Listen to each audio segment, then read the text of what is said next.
ce séisme, ce très fort séisme magnitude 7 qui vient de frapper Haïti. On en parlait juste avant le flash et vous nous disiez notamment que l'aéroport est maintenant contrôlé par les Américains. En revanche, 30 hommes du SDIS et du SAMU doivent prendre l'Airbus A330 tôt demain matin, direction Port-au-Prince. Alors, l'ambassadeur d'Haïti aux États-Unis parle déjà de catastrophe majeure après ce séisme. On parle aussi d'une alerte au tsunami. Est-ce que vous avez vu quelque chose? Là, on est sorti de l'aéroport et là, on a vu, parce qu'on était quand même à même pas 48 heures après le séisme. Donc là, on a vu ce qui s'était passé. Et là, c'est l'horreur. Ce qu'on voit à la télévision, c'est une chose. Et quand on le vit, c'est une autre.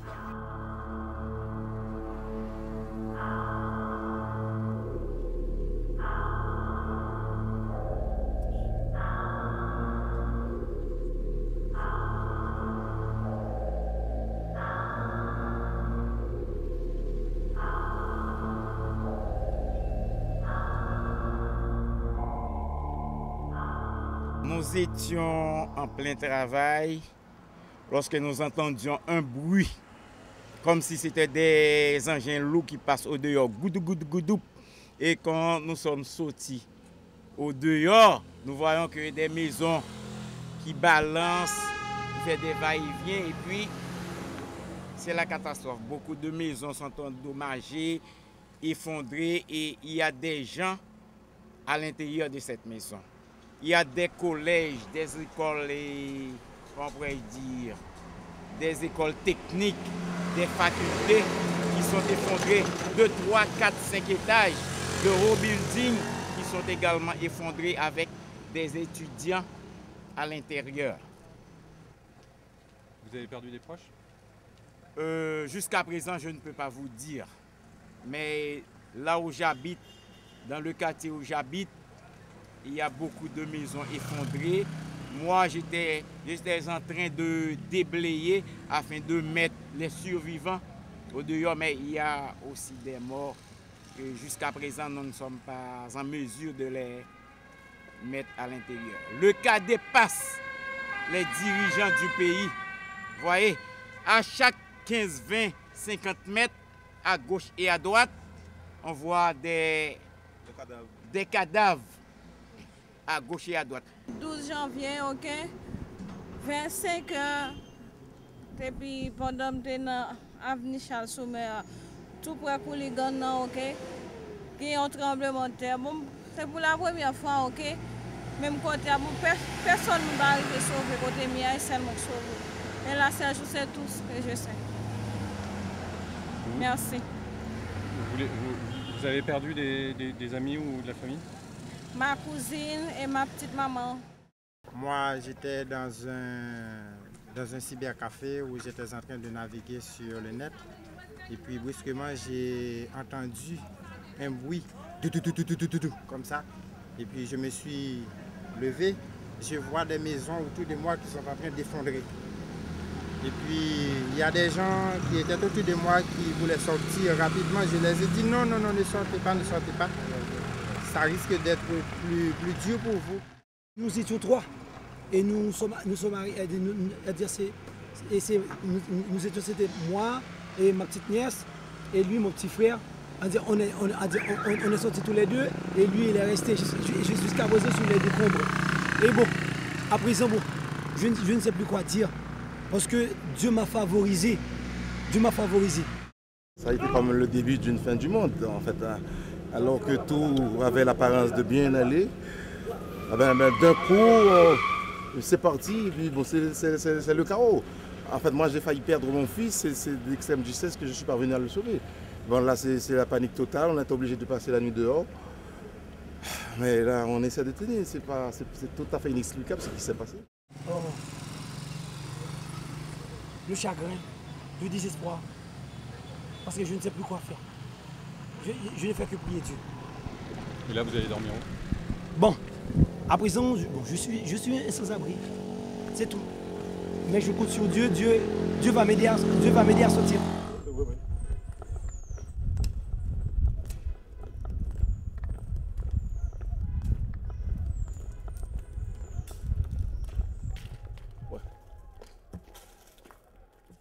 On est dans un second building des Nations Unies. Donc c'est le building des PNUD, Programme des Nations Unies pour le développement. Donc si vous voyez, environ 4 étages s'effondrent. Donc jusqu'à présent, il y a des personnes se trouvant à l'intérieur de ce bâtiment. Donc nous avons pu, les agents de sécurité qui étaient sur les lieux, nous avons pu faire sortir environ une quinzaine de personnes.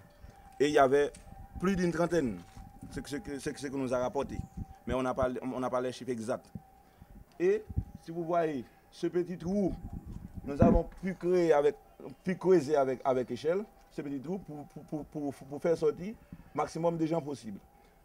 Mais le problème qui se pose, nous ne pouvons pas pénétrer jusqu'aux gens. Donc c'est pour cette raison, ce sont des gens qui peuvent ramper que nous pouvons mettre dehors jusqu'à présent. Hier, il était aux environs de 11 heures. Nous avons pu faire sortir un survivant.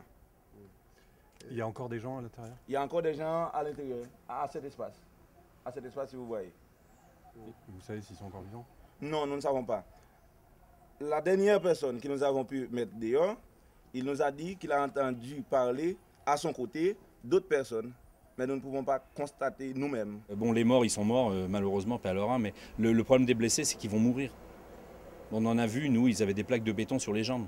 On ne peut pas, humainement, on ne peut pas enlever les plaques. Donc il faut des engins mécaniques qui tardent trop à venir. Et quand les engins vont venir, il va être trop tard. Les gens vont être morts. Ces gens qui étaient à l'intérieur des bâtiments, sans vous mentir, ils ont plus de chance que nous. Pourquoi je vous dis cette histoire? Ils ont plus de chance que nous parce que eux, ils meurent d'accident.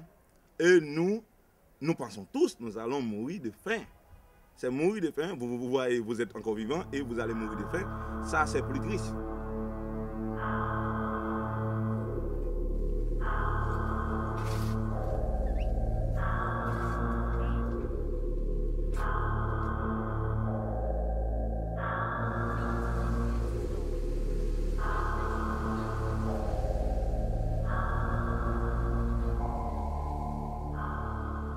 J'ai vu des Américains en œuvre puisque c'était la nuit, les Français étaient en place où ils avaient sorti 4 corps.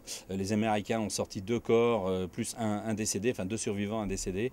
Ils sont vraiment formidables. Moi j'ai rencontré le SAMU donc, de Guadeloupe, de Martinique et de Guyane pour des évacuations. Qu'ils ont présenté donc, au secrétaire d'État Joyandet, donc j'étais présent.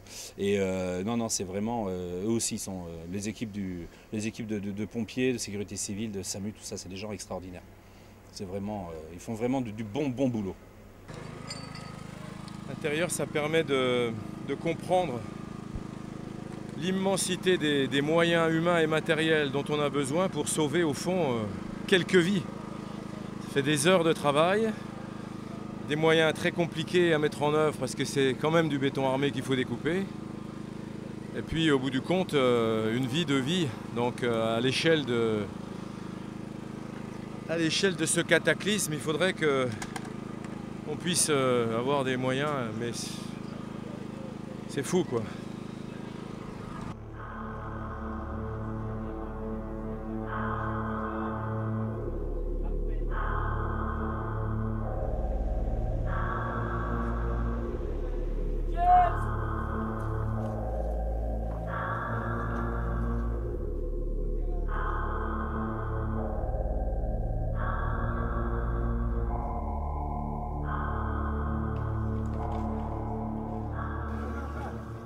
Présence ici, c'est un signe fort pour que le peuple haïtien sache bien que la France, une fois de plus, sera à ses côtés. Moi, j'en suis à mon 3e déplacement, à chaque fois dans des circonstances difficiles.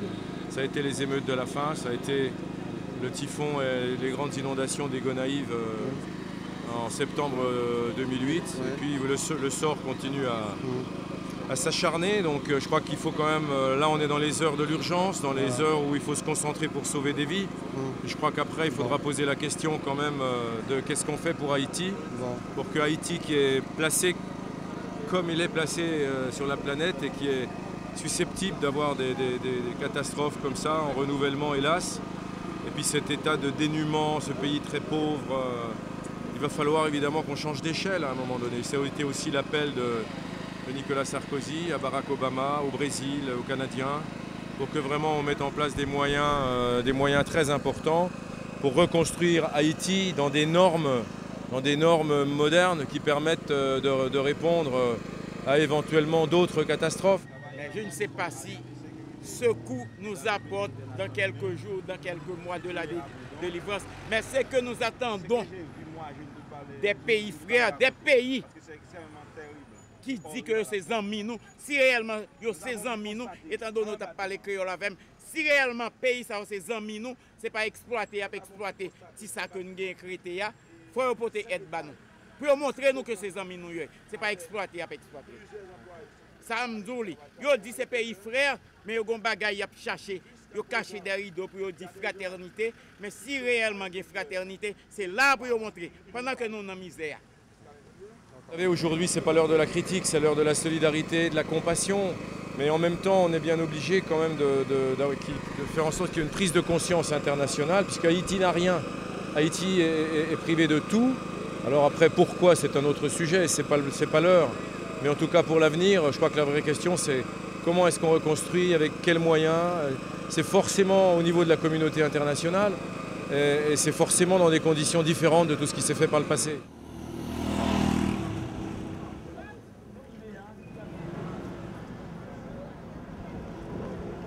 Le pays n'est plus à genoux, il n'est plus à plat, il n'y a plus de pays Haïti. Haïti, voilà, c'est un bout de terre où il y a des gens et des encombrements, des immeubles tombés, des maisons tombées. Et il y a tout à refaire.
Bon Dieu, bon là.